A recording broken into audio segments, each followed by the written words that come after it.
શું તમે બેંકમાં વારંવાર કેવાયસી કરાવીને કંટાળી ગયા છો? તો આ વિડીયો ખાસ તમારા માટે છે. હવે તમે એક જ વાર કેવાયસી કરીને કાયમી માટે બેંકને લગતા બધા કામ, લોન, ઇન્સ્યોરન્સ અને અન્ય તમામ ફાઇનાન્સિયલ કામ કરી શકો છો. હવે વારંવાર કેવાયસી માટે બેંક જવાની કે ડોક્યુમેન્ટ આપવાની જરૂર નથી.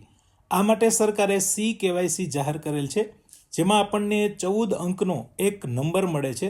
આની મદદથી પછી આપણે દર વખતે કેવાયસી માટે આધાર કાર્ડ, પાન કાર્ડ કે ફોટો વગેરે આપવાની જરૂર નહીં પડે અને આપણો સમય પણ બચશે અને આપણા કામ પણ ઇઝી થઈ શકશે.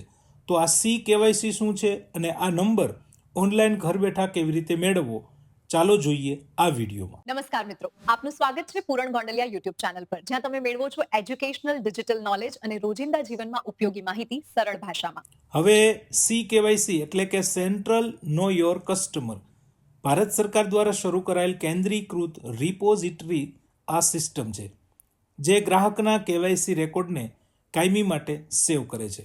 એકવાર આ કેવાયસી નંબર મળી ગયા પછી જ્યાં પણ કેવાયસીની જરૂર પડે કે આધાર કાર્ડ, પાન કાર્ડ, ફોટો જરૂર પડે ત્યાં આપણે ફક્ત આ નંબર જ આપવાનો છે, ડોક્યુમેન્ટ હાર્ડ કોપીમાં આપવાના નથી.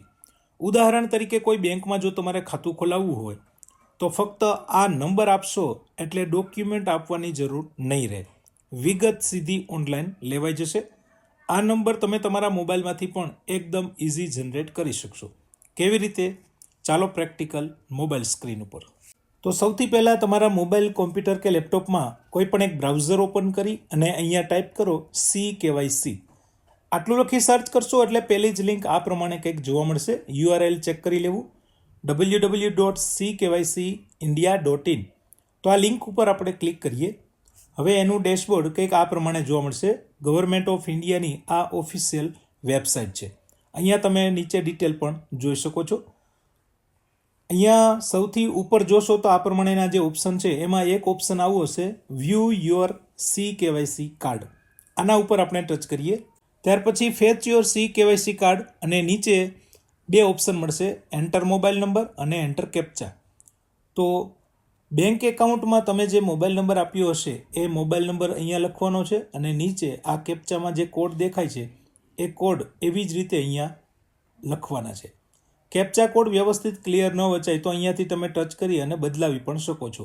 આપણને એમ લાગે કે આ ક્લિયર નથી તો જે ક્લિયર દેખાય એવી રીતે અહીંયાથી આપણે બદલાવી શકીએ છીએ.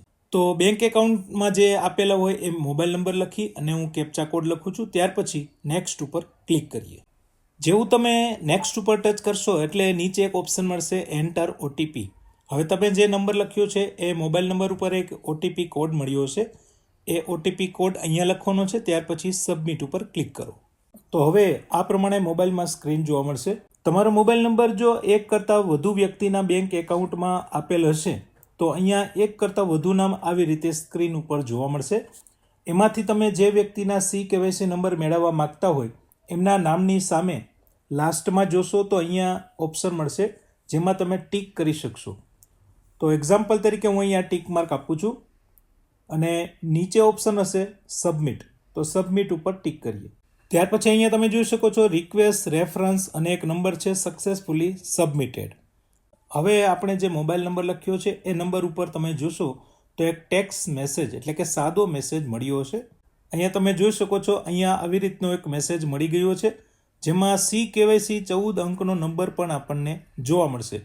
આ નંબર આપણે લખી લેવાનો છે. આ આપણો કેવાયસી નંબર છે 14 અંકનો, જેની મદદથી આપણે ભવિષ્યમાં આપણું કેવાયસી ઇઝી આપણે નંબર દ્વારા કરી શકશું.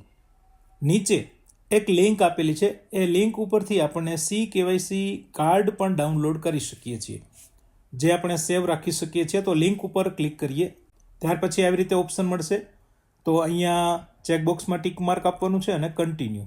હવે એક ફાઇલ, PDF ફાઇલ આપણા મોબાઈલમાં ડાઉનલોડ થઈ ગઈ હશે. એના ઉપર ટચ કરી અને ઓપન કરીએ.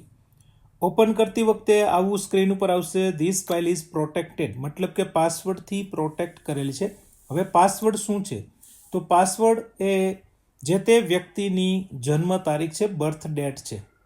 જે વ્યક્તિના નામની સામે તમે ટીક કર્યું હશે એના કેવાયસી નંબર હશે તો એ વ્યક્તિની જન્મ તારીખ આપણે તારીખ, ત્યાર પછી મહિનો અને ફૂલ વર્ષ 4 અંકમાં આવી રીતે 8 અંકનો પાસવર્ડ અહીંયા લખવાનો છે.